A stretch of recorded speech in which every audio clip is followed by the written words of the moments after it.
Welcome to the Redirect Podcast. My name is Abigail Hewins. And I'm Emily Rojas. The Redirect Podcast is a show where we shift the conversation back to books. We discuss themes from some of our favorite books and how those themes show up in real lived experiences. On today's episode, we're discussing prolific, best-selling, and very controversial author, Colleen Hoover. But first, if you've been enjoying the podcast, we'd like to humbly ask that you support us in a few simple ways.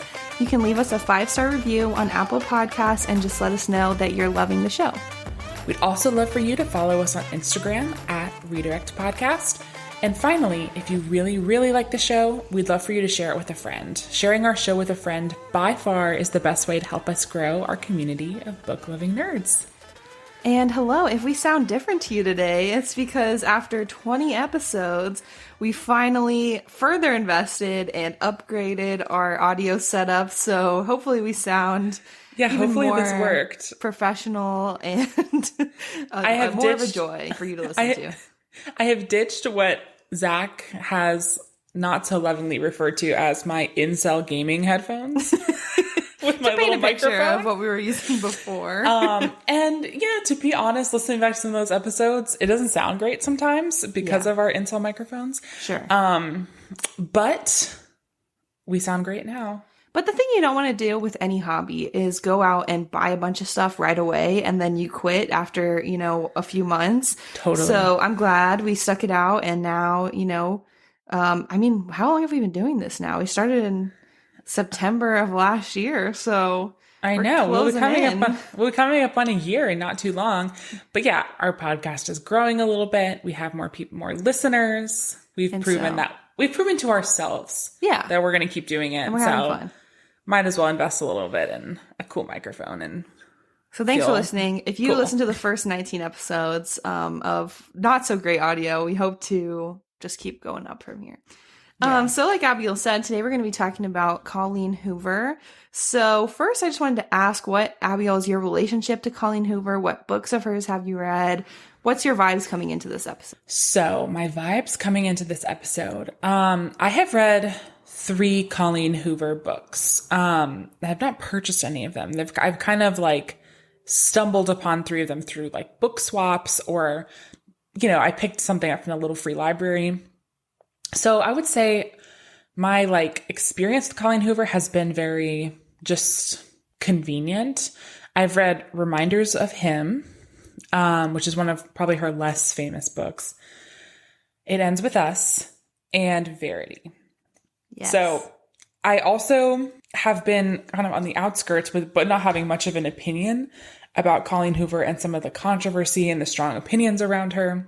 But I feel like what I know about this, kind of going in a little bit blind, is that there are people who really love her. And, I have friends who I follow on Goodreads who read all of her books and give them all 5 stars. And then I have people who vehemently dislike her and kind of swear her off. Definitely. I feel like she's a really polarizing author for sure. I don't know anyone who is remotely involved in book talk or Bookstagram or any kind of book community online that doesn't have an opinion about Colleen Hoover. Totally. So for me, I just wanted to give a disclaimer up front.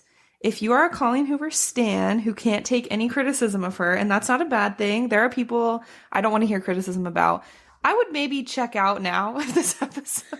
Right. This isn't going to be just a shit session. We're not, we don't just want to we want to keep this pretty balanced, but we are going to criticize her. Yes, so there is going to be criticism, and I'll say I have only read Verity in its entirety of all of her books. I think I've talked about this on multiple episodes. And I started her book Maybe Someday, but I couldn't finish it, so I didn't even complete that one. So I definitely would say also, I hate to come too critical on her without having read a lot of her books, especially her more popular books. I think It Ends With Us is definitely the biggest one. Mm-hmm. So I will try to keep an open mind, but I did not like Verity at all. It was my least favorite book I read last year by far. And I obviously couldn't finish Maybe Someday. So I think she's just not for me. Her writing's not for me, for many reasons. And, so I think we can get into that, but, that's just where I'm coming from. That's my perspective on Coho. Mm-hmm. So I wanted to do some research because I feel like Colleen Hoover is kind of like a god at this point where you're where did she come from? Where did she, well, what's her deal? She just sort of appeared out of the ether to me and is like insanely best-selling author, but what's her And deal, how does she have time to write like 36 books? Yes. In honestly, a very short period of time. Well, I think we'll get into it, but I think that's one of my yellow flag, my caution flags is yes. She hasn't been writing for that long, but somehow she has like 3,600 books. Yes. I think that's a red flag. Because I think any author, and this is kind of a detour, but any author who has that kind of prolific writing ability where they're just doing book after book after book after book with very little gap, either they're someone who has, ghostwriters publishing under their name, or they're not going to be well edited, or they're just kind of churning out content. So I do think that is a yellow flag for any author. Like, more than one a year, you have to start to question it. And she has definitely done more than one a year. So Colleen Hoover, she grew up in a small town in Texas, and her father was physically abusive. And so that is kind of a theme that shows up in a lot of her books. So she has said she draws from her real life experience that her father was abusive to her mom. She got married very young. She has a couple kids. And so then finally, after she worked as a social worker for many years, and basically wrote this book, Slammed, which I've never read, obviously. She wrote that, I think it said, as a Christmas gift to her mom, and basically didn't get any traction with any publishers. So she just self-published it through Amazon, ebook, put it out there, and it essentially got a lot of traction. That was in 2012. So we're talking about basically a 10-year period here where she has since, that was her very first book, and you can see how much she's published since. So basically a bunch of book bloggers at the time, blogs were more of a big thing. So they got a hold of this book and really loved it. And that's kind of how she got her first boost, which I didn't really realize. I thought her popularity had come later. I think it's definitely, since the pandemic, has come to new heights, but I didn't realize even her first book was very popular and well received on the internet. So I thought that was interesting. And something I've noticed about her is I think she really gets marketing in ways that other booksellers don't. And what do you mean by that? I mean, I think so much of the marketing of books falls on the authors, and I think that's definitely true. But I feel like so many authors, they're just not that's not their job. They're writers, but they don't understand how to market books. But something something she did that I think sets her apart, she, during COVID, started offering some of her books as ebooks for free. And people were, yes, apparently. So I think that's how the second wave of really heightened fame came about, is she offered these books for free. People started downloading them. They were at home during the pandemic, and they kind of gained this massive following. And she also has a TikTok account. And so I think even I've seen some of her videos. She really, I think, knows how to use TikTok. And I don't see a lot of successful authors on TikTok, really. I don't think it's being used by them. And it's such a big platform for books that you'd think more people would be on it. But I remember seeing a TikTok of her buying her mom a car, and was like, thank you all so much for buying my books because I was able to buy this car for my mom. So I think she just really knows how to make content that is interesting. So I didn't know the thing about the ebooks in 2020, but it actually makes a ton of sense, because something we've talked about before and that I know we want to talk about on this episode is that it seems like her books, when I read It Ends With Us, the impression I got was this was okay. I don't get why everyone thinks this is an amazing book. I think that if I didn't read a ton, or if I was this would be a good book to get me back into reading.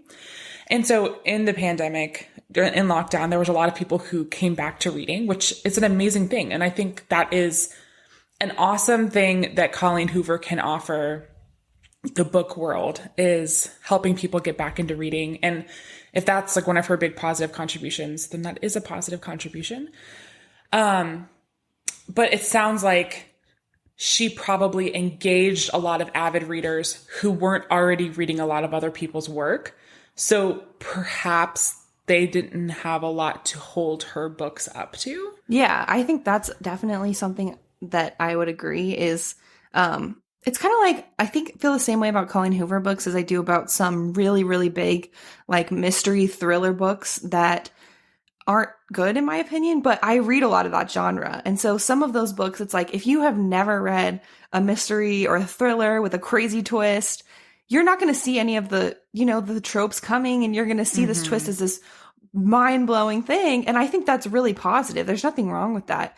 But I think if you do read more, you'll think like, oh, there's a lot better content out there that is similar. There's a lot of things that deal with the same kind of themes and topics that she does that do it in a better way. But I definitely think she took advantage of the pandemic more than any other author. I mean, bookstores were closed, libraries were closed. I mean, I know a lot of them did, like, you could check out books and come pick them up and stuff. But if you didn't already have a library card, that was hard to get. And so I think releasing your books as ebooks for free and knowing people are at home and trying to pass the time, I think that was a really good idea. And I definitely think the pandemic was a time where a lot of people got back into reading. And so she definitely took advantage of that.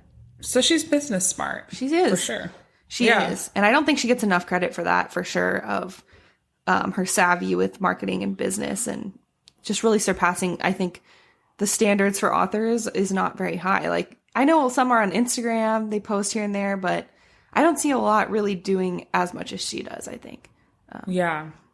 I mean, maybe that kind of answers a little bit of the question about, like, how can she be like, and I think she writes really readable books. I think her books are very readable. Like, you're not going to get lost in the sauce, and like, it's not going to be a slog. Like, you're going to be able to move through it pretty quickly. But besides that, I think that is a little bit of answer the question about like how she got so popular with being just pretty okay, is because she's a girl boss. Like, she figured out how to like hack the system, and like, way to go. You're excelling in your industry. I do feel like she embodies girl boss in good and bad ways, for sure. Yes, very much so. Now she is actually the most followed female author on Goodreads. I had no idea about that. And the only two people in front of her are Stephen King and Bill Gates. You're kidding me. So there's two men, but she's the top. And this was as of 2022, this article I found. So maybe that's different, but honestly, maybe she surpassed that really surprises me when there's people out there as popular as like Emily Henry. No, but that's just a fraction of the Colleen Hoover. I guess that's true. I guess that's true. Like, in reality, she's very popular, obviously, but here's another statistic. As of January 2022, her books had spent a combined total of 120 weeks on the New York Times bestseller list. And basically, at any given time, she has at least 3 to 4 books simultaneously on this New York Times bestseller list. At one point, I think she had like 6 or 7 on there. Okay, so that is, I'm just like, it's insane. But why? I don't know, and we'll get into that. It is crazy to have an author be that popular. Like, I can't think of J.K. Rowling another at the height of her power. Yeah, but she wasn't putting out as many books as this. Like, I can think of authors who have been as popular, and especially amongst women, I would say, too. Because I think there's, like, John Grisham, obviously Stephen King. But to have a female author amongst young women be this prolific and this popular, I mean, I can't even think of a comparison. I can't. I'm trying right now as I gaze into like my wall. I can't think of it either. I mean, I would say but YA authors, but only for like a blip, like through a series. Right. But yeah, when I was prepping for this episode, that's what I was thinking. I think part of it too is like, I was thinking of like Twilight. Avi, we have to mention Twilight every episode. Avi. And, but I was thinking of her, like, that was her first book series and it blew up to that degree. I wonder if she had written Twilight after already writing 15 other books, if she could have had the same kind of success. Because that's almost like what I mean, Colleen Hoover's first book, like I said, was popular, but I feel like It Ends With Us is really surpassed the popular, like, it's huge. And then I think she's writing a sequel to that as well. So it's almost like, as if, she wrote a sequel. So it's almost as if, like, I wonder if Stephenie Meyer would have had that kind of success. Now, I mean, she didn't write that much after Twilight. She wrote The Host, some companion novels. But I think it's almost as if what would have happened. Or same with The Hunger Games. Suzanne Collins, that was her first book series. You know what I mean? So I think it's interesting to have such a back catalog when a book then comes out and becomes a viral hit.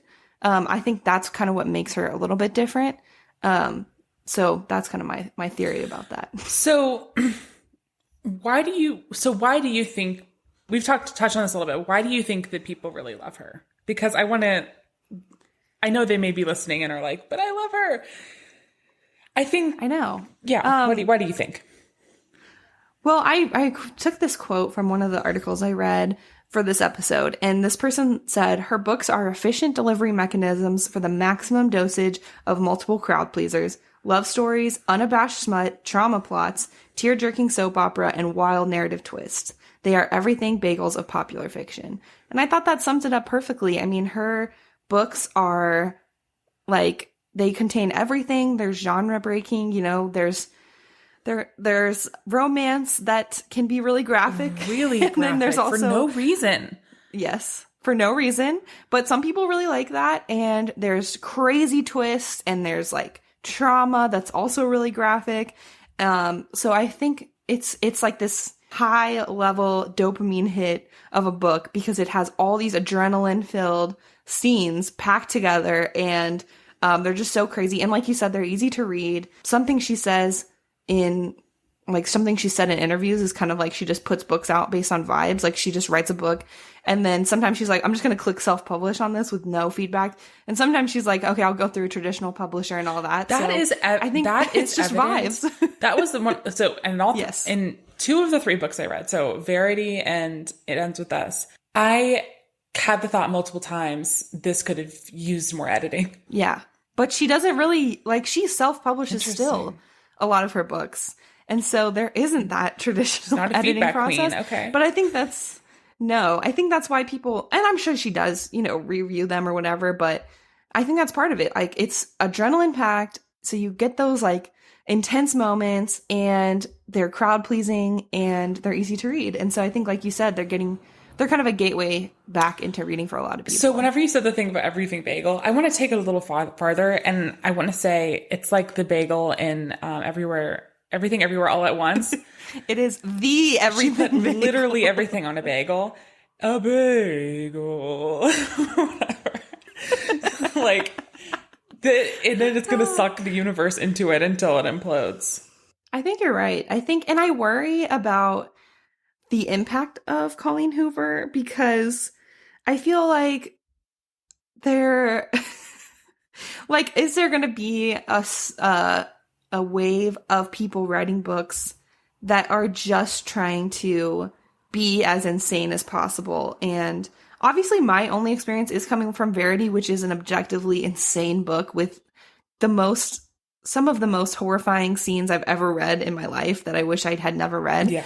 So I that's where I'm coming from, but it's like at a certain point reading that book, I was kind of like, what's the point of all this? Right. Okay. So there may be people listening. There's probably people listening who have never read a Colleen Hoover book. So to give a little context about Verity and It Ends With Us particularly, two are for most famous. It Ends With Us is marketed as a dramatic romance. It is not a romance. And then Verity is like marketed as a suspense thriller. So there are... But again, the suspense thriller one also has incredibly graphic romance. A lot. Like, not just a little bit. Like, too much. A lot of incredibly graphic, unpleasant descriptions of sex. Yes. For no reason. So I want to just kind of underline that. And that's some of the feedback we got from people as well when we put this out. Like, what do you like or what do you not like about Colleen Hoover? It's like using trauma and dramatic things to advance the plot, but kind of needlessly. Like, something more simple or less horrible could have advanced the plot in the exact same way. So I won't, I will spare everyone who has not already read Verity from having to hear descriptions of some of the things she talks about, but it involves a lot of child abuse and graphically for no reason. And again, I think the same thing could be conveyed without those things. She could have moved the plot forward without doing it. So it begs the question, why? Why is she doing it? And it's for shock value. It's to be extreme. It's to put everything in the world on a bagel. I think that is my big criticism of her is this doesn't seem nuanced. This just seems like I'm going to take everything and turn it up to 10 and like throw it out there and then something will stick instead of like sitting and like carefully crafting a plot. Agree. Yeah. And I think, like you said, there's just a lack of nuance, but I think it's also like people like to stop and look at a car crash that they see on the side of the road, even though you know that you might see something horrific. And I think that's the appeal of Colleen Hoover in a lot of ways. It's like looking at a car crash sometimes where you're like, this is horrifying. But I couldn't put Verity down. I'm not going to lie. I couldn't stop reading it because I was like, what's going to happen next? This is insane. But it wasn't an enjoyable experience. Yeah, where you kind of get to the end and you're like, God, dang. That was it. Okay. Yeah. Yeah.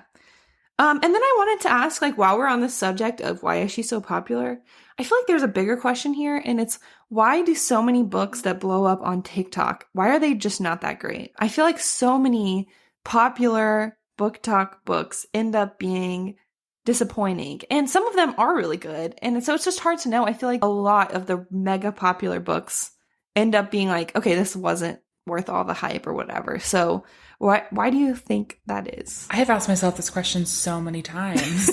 And I feel like I see this on the internet so much too, of people being like, I got burned on TikTok. Like I've gotten burned by TikTok recommendations. Yes.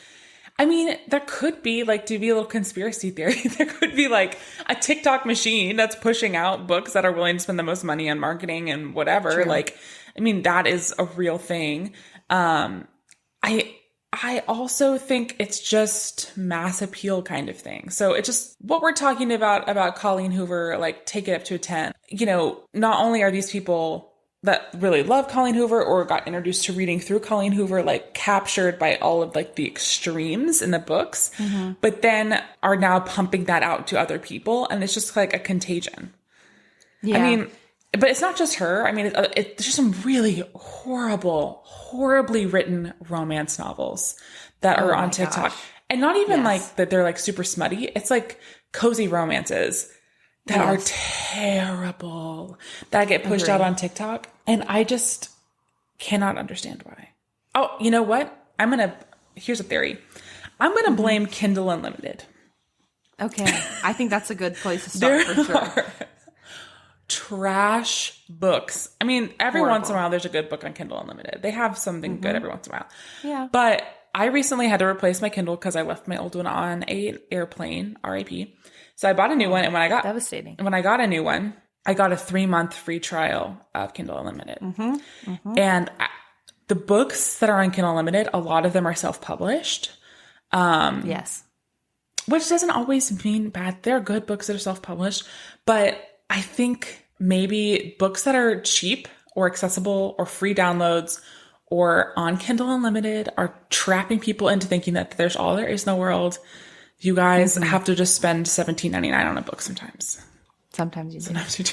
Or go to the library. I read 95% of the books I read from the library. Yeah, me too.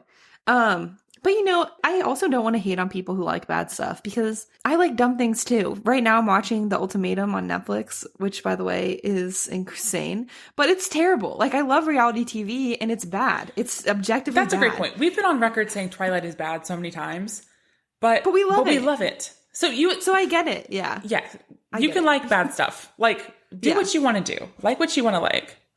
That's the thing. Like, this is my opinion about Colleen Hoover, but I am also a hypocrite because I definitely love bad things. Like, so, you know, just take that with a grain of salt. If you still like her, that is fine. And if you want to read her books, that's fine. And sometimes you need to read bad books, even not just Colleen Hoover, but like you said, when I had my 3-month trial of Kindle Unlimited, I read some terrible books, but they were really easy reads and they were fun and they were stupid. And I knew they were bad at the end, but at least I had a good time reading it. Right. So that's all that matters. But there are some controversies. So I wanted to break down the 3, I think, main scandals or controversies about Colleen Hoover. Okay, I'm coming into this blind, pretty much. So okay, I'm ready. Well, the first one is kind of what we already talked about. And it's that the accusation, which I think is very true, that she romanticizes abuse. And so again, even in Verity, like, I would say it's probably not as romanticized or abusive as other books, but it kind of is because, spoiler alert, there is the implication that he might have tried to murder his wife, the love interest in this book. But he also does other weird things that you're like, I don't know.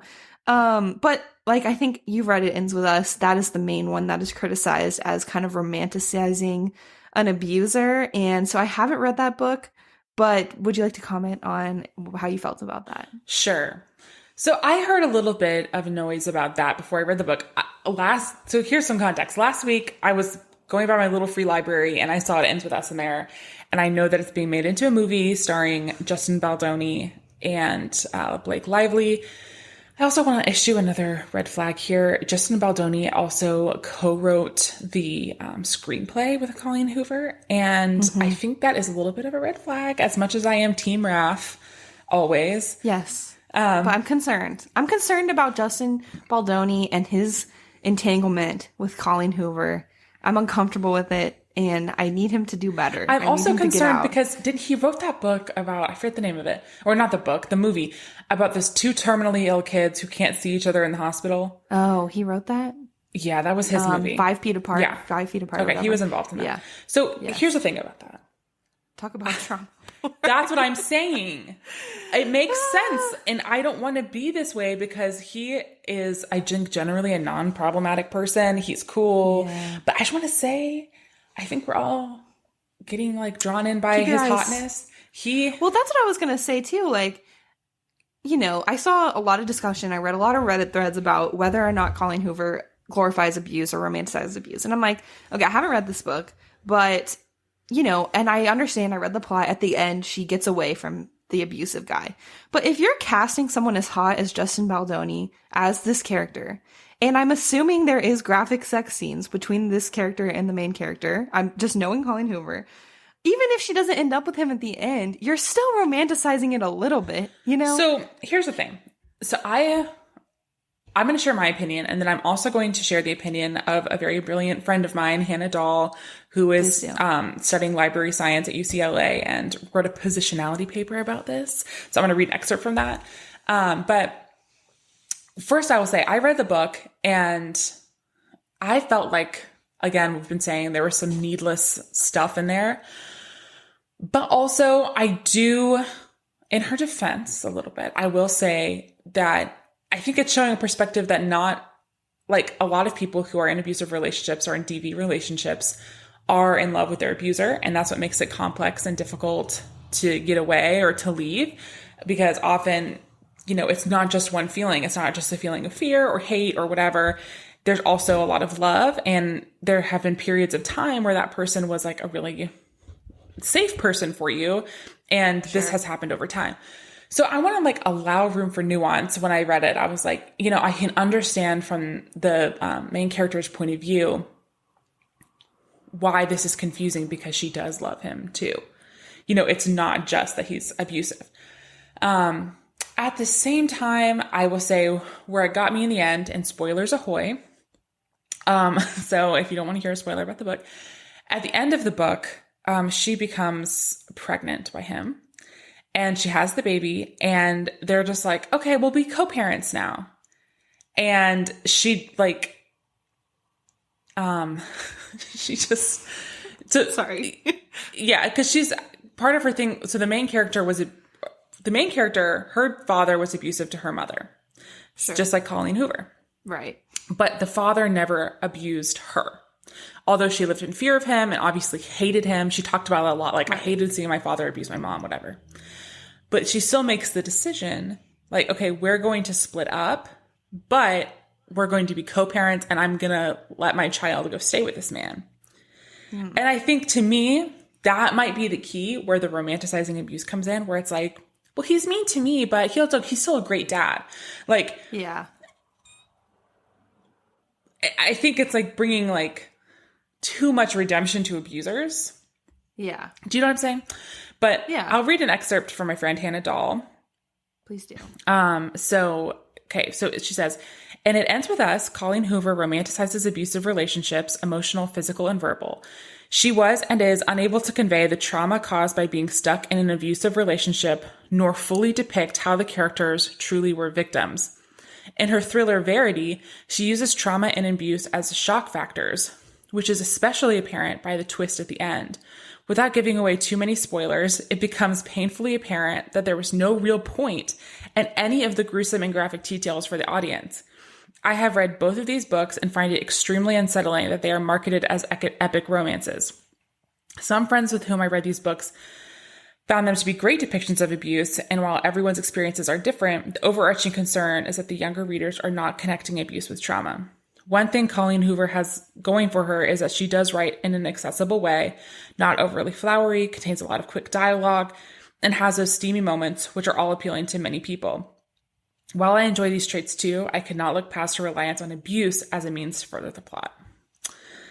Yeah, I think that's a really good way to sum it up. Like, you know, it can be a realistic portrayal without being a plot device. And I think that is part of the problem, is definitely, like you said, or like she said, in a Verity, it's like, what even was the point of all of that? Like, so spoilers ahead, but yeah. for Verity, to be specific about it, she talks about, like, you're led to believe that the title character Verity has been extremely abusive and evil and like psychopathic the entire book. And literally in the last 4 pages, you find out it was all just like a weird journaling exercise for her to like be better as writing from the villain's point of view. Mm-hmm. And her husband might have attempted to murder her, and that is why she's in this situation. So, yeah. So it's just like I think, yeah, it's too much combined with that twist that is maybe possibly undermining everything that happened. It was too much, you know, it's too graphic to then have that twist at the end. I wouldn't be that mad at the twist if it wasn't so like secondhand traumatic to read. It really was. Like those, like some of the visuals of the things that are depicted in that book, that's why I'm saying it kind of makes you angry about the twist, because it's like, you never even hinted that this was going to be a twist. There was no foreshadowing of the twist. Nothing. You never gave me an opportunity to see how this might play out. You just totally threw it in literally the last 4 pages. And I had to read all that, thinking it was real. I mean, obviously it's all. Yeah. So that is why it's just kind of like, what the, you know. Yeah. And I think, like we were talking about, or like Hannah said, the marketing of these as romances is a problematic thing. And I think also they're marketed kind of towards like younger women. And I think that's part of the problem, is like, they're really easy to read. They're short books. A lot of the covers have like flowers on them, or they're pink or bright blue, or like, you know, they're very brightly colored. I could see a really young girl, like I could see myself at 12 or 11 even, picking up one of these books, and I should not be reading that kind of stuff at that age. Right. You know? So I think that's part of the problem, is like, or any age. Books, should you be reading really it at any age? Yeah. Like, Verity is a book that I wish I never read. Because it was extremely like brutal, like you said, brutal child abuse scenes. And I just think the way they are marketed, you don't really know what you're getting into. Like, there's certain books, certain romance books, for example, if you see like a half naked guy with long hair on the cover, you kind of know what you're going to get. And so I think that makes it hard, because it's like the way these are, you don't necessarily know what's going to be inside. And it's kind of like, okay. When I pick up a psychological thriller, I am not expecting to have, I don't want to be hyperbolic here. I think at least a third of the book was description of graphic sex scenes. Yeah. I was like, skip at a certain point, because you're like, and I am not a prude. No. Like, I read lots of smut. This is not that. This is weird. Yes, it's way too much. So that's number 1. Okay. What? And I'll say we posted, or you posted on our Instagram, asking people's opinions. And I think this was the most common thing that came up was, someone just said no, which I thought was pretty funny. That's actually my friend Colleen, but not Hoover. She said no. But yes, a couple of people just said trauma for shock value or romanticizing abuse. So I think that is kind of the common controversy. Controversy number 2 with her which is in the same kind of vein, was she tried to release what some people are calling a tone-deaf coloring book based on quotes and things from It Ends With Us. So it was going to be an adult coloring book. She girl bossed too hard. She girl bossed too hard. That's why she is a girl boss. She girl bossed too close to the sun on this one. Every girl boss is going to do something stupid, and that's just a fact. And I'm not talking about women bosses, to be clear. This is girl boss, you know? Girl boss is not the same as a woman boss. No. Just to be very clear. But girl bosses are dumb at times. And so she had marketed this. It was ready to be put out. And it got, I mean, this is the one I definitely saw the most backlash online about, like, people making tons of TikToks saying boycott Colleen Hoover.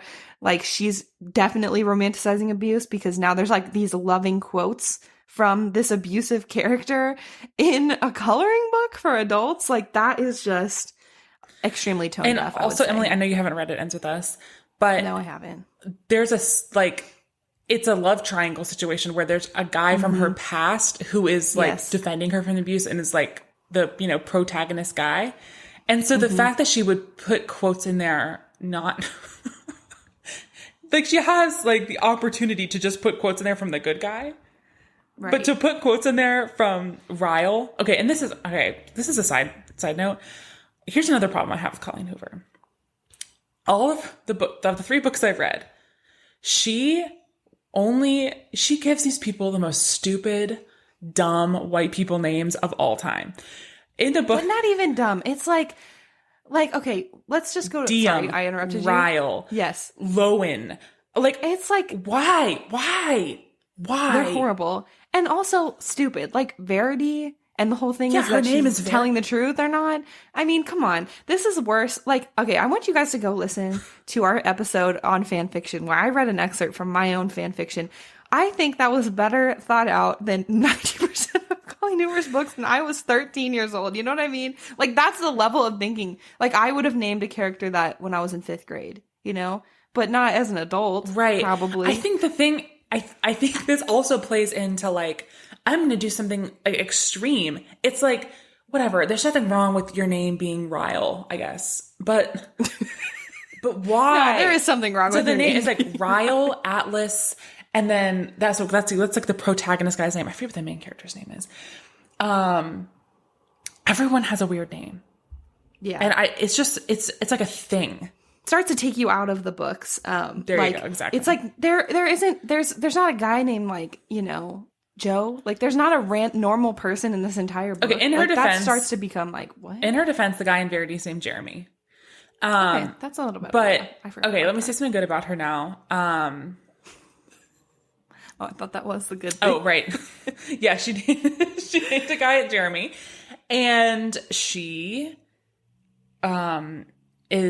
she definitely knows how to crank out books. There you go. Because I cannot imagine writing as much as she does, and so respect.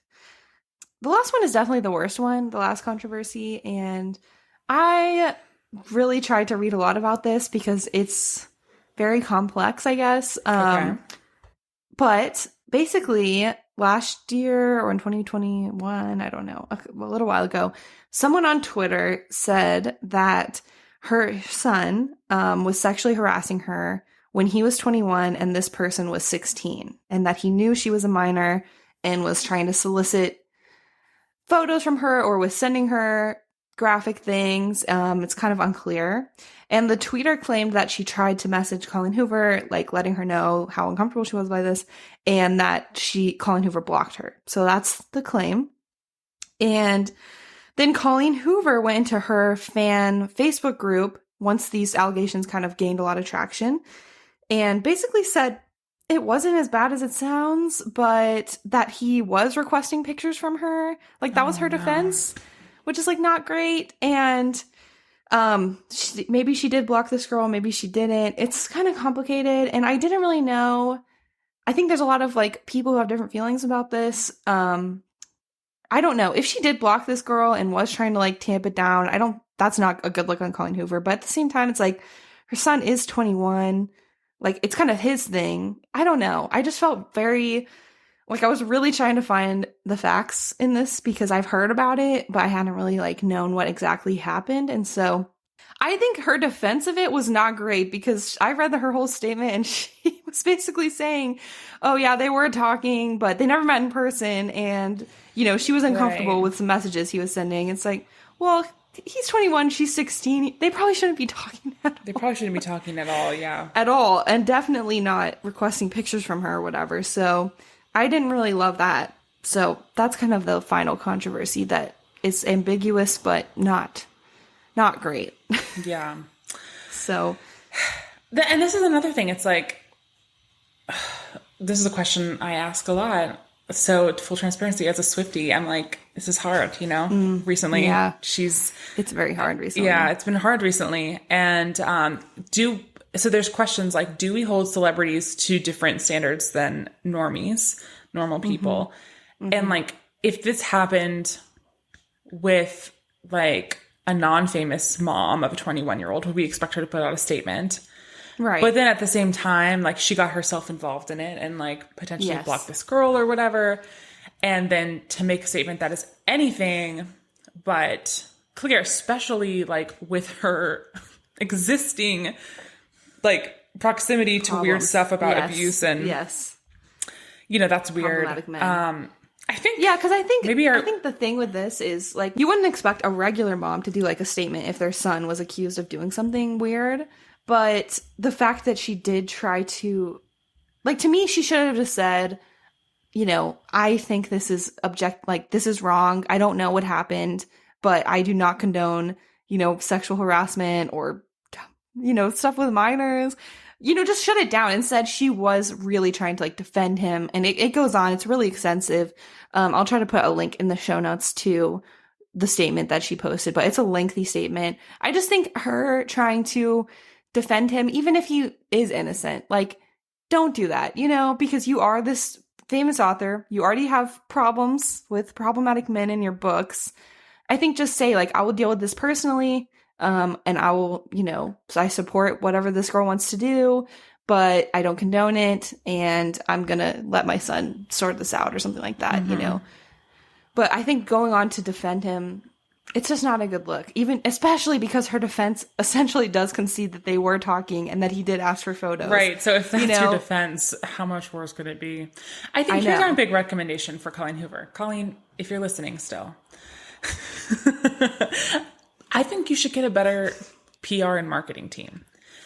Because I think you are girl bossing too close to the sun. I think you're doing too much stuff on your own without getting input from editors or, you know, people who can manage your image and your name and all that kind of stuff. And I think you need a better team. Yeah, and I think that's kind of the problem is she doesn't have one. Like, she just, like I said, goes on vibes. Sometimes she works with a publisher, sometimes she doesn't. And I think that is getting to a point where you are too famous to continue to do it all yourself and to not have advisors and to just put things out there on the internet without second thought. And I don't know, is it going to affect her? I mean, she genuinely is an incredibly successful, prolific author at this point. So is there anything she could do that could shake that? I don't really know because, like I said, this is kind of three major things that she's gotten a lot of criticism for, and she still continues to be more and more famous.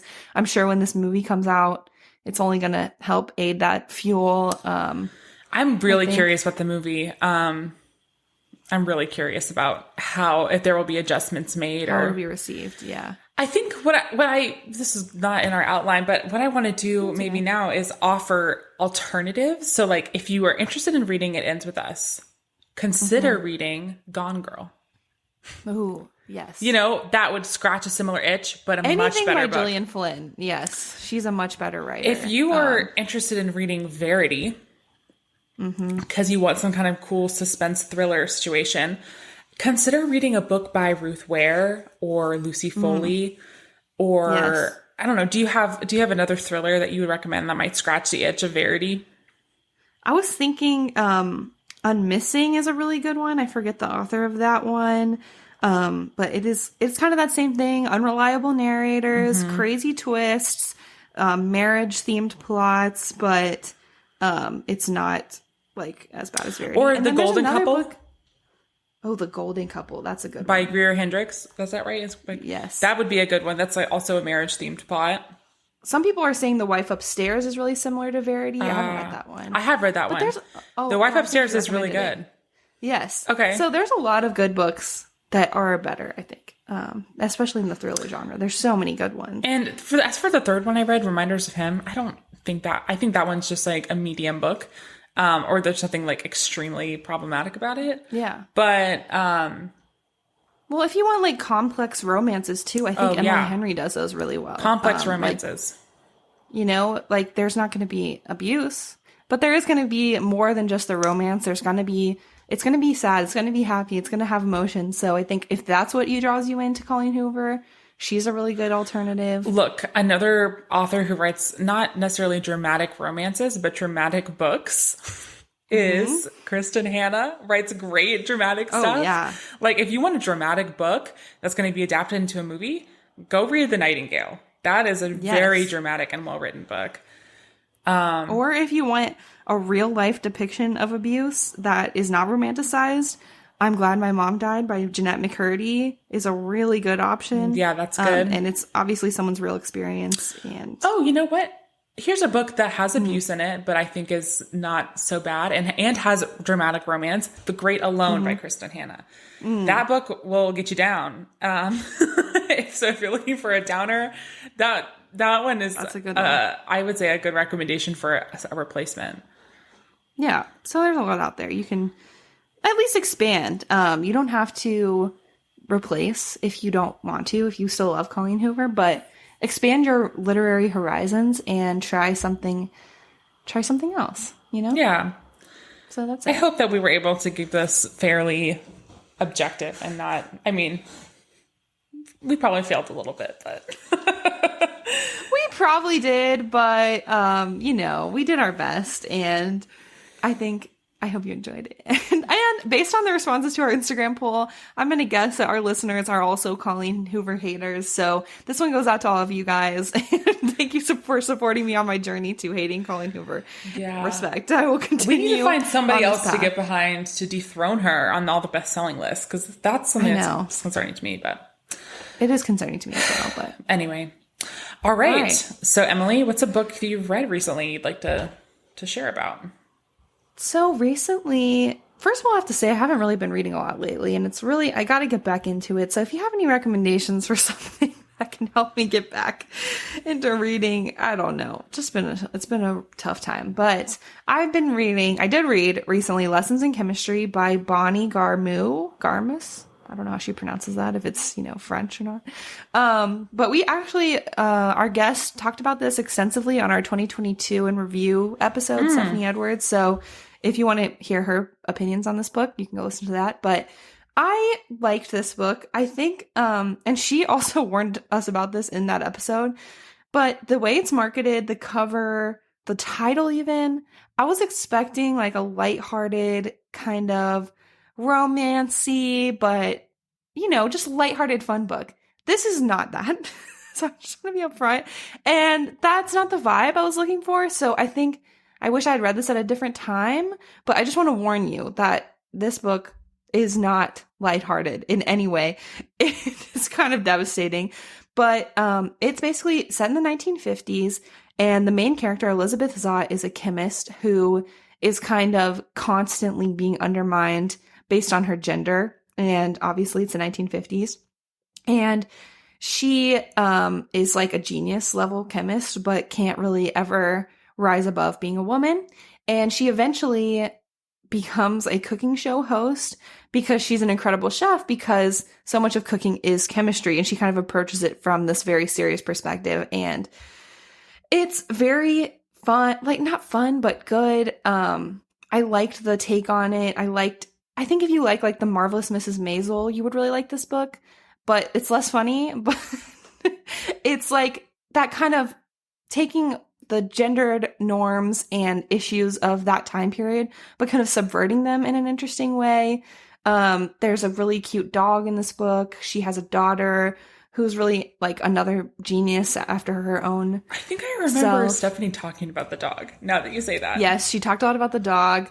The dog is a character, like it is fully sentient, so that makes sense. But yeah, I just feel like I don't know, I didn't like it as much as I think I would have normally, because I was really just like having a hard week and was like, I want to read something happy and fun. Yeah. And this does have like a lot of tragedy in it. It's very sad at times. There's loss, there's grief. So if you're in that mood, it's a really good book. If you're not, don't be fooled by the pink cover. And I don't know, I just thought lessons in chemistry would be like, she's a chemist, but she falls in love with another chemist maybe, you know? Yeah, that's what I would have gotten from the thing too, from the cover. No. So, yeah. So I think the marketing's a little off, but if you're in the mood for something that is very like thoughtful, well-written, witty, but serious and sad and does deal with grief a lot, then I would recommend this book. Okay. So I've said this to you privately, but I will say it again here. I implore you, if you're looking for something light and funny and sweet and great, the Brown Sisters trilogy by Talia Hibbert. Yes, you did tell me that. So yes, and that's one of the books I read recently too, was the second one, and I just started the third one last night. So there's three. It's about three sisters, the Brown sisters. They are very posh English sisters whose grandmother was a celebrity, and so they're like part of like posh English society, but the three of them like are very different, and each book focuses on a romance for each of them. They are delightful, funny, steamy, like they just want to, like, you just want to keep going, and it will totally scratch the itch of like a fun, light, cute, cozy romance. I need that, so I'm gonna be checking it out. Yes, the first might be buying it. The first is Get a Life, Chloe Brown. The second one, which I read recently, is Take a Hint, Dani Brown, which I liked even more than Get a Life, Chloe Brown. You don't need to read them in succession if you don't want to. So because they focus on three of the different sisters, they stand alone. Although if you read them out of order, like, I mean, it won't be a surprise that all of the sisters end up with like the romance in there. Sure. But like, you know, if you read the second one, it will reference the first sister and her boyfriend or whatever. I've read book series like that before where like the story slightly continues in the background. Yeah, so yeah. It helps to read them in order. It helps, but you don't have to. So if you read the back and like, because the first one is like a rivals to lovers trope. The second one is friends to lovers and fake dating. I know. Say less. So I really liked that one. Yes. And I love, it's like, it's set in academia. And I like that one a little bit more. They're all good. And then the third one, I just started, so I don't actually know what trope this is yet.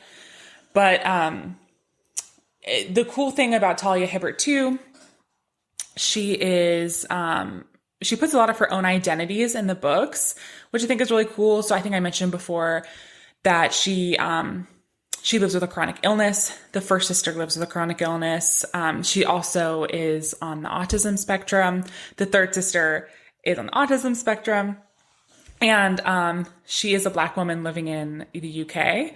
And all of the sisters are Black women. And it's really cool also, I think, to read a series featuring three Black women who aren't like, who are just kind of living their lives, and like poverty and oppression isn't part of the story. They're just like living joyful lives. And I think there's a really important place for that. Like, not every book that centers a BIPOC character has to be centered around their oppression. Like, they live, they have joyful lives too. And, I think there's like a really necessary role for those kind of books and movies and things to play. So I highly recommend.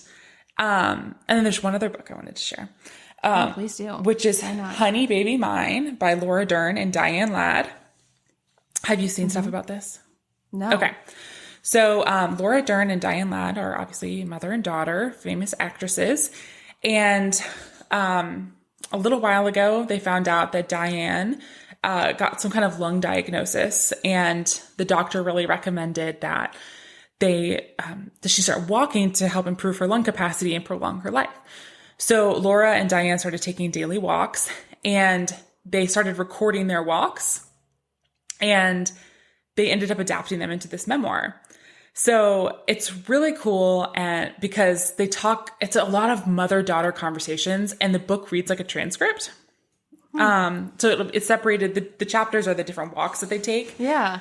And even though they're famous, like they talk about they talk about the industry, they talk about Hollywood, but they also just talk about their divorces. They talk about their mother-daughter relationship, parenting, recipes, like all sorts of different things. And if you are a mother or a daughter, like you will find something in this book to relate to.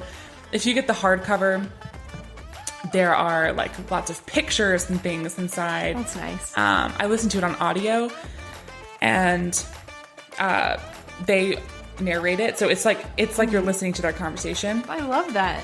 They're Southern, which is also really fun. I didn't know Diane Ladd is from Mississippi. Oh. So as a Southern girl, like I relate to a lot of stuff too. Yeah. So I recommend this. That sounds really lovely. I want to check it out. Yeah. Awesome. Well, thanks. All right. We'll see you guys next time.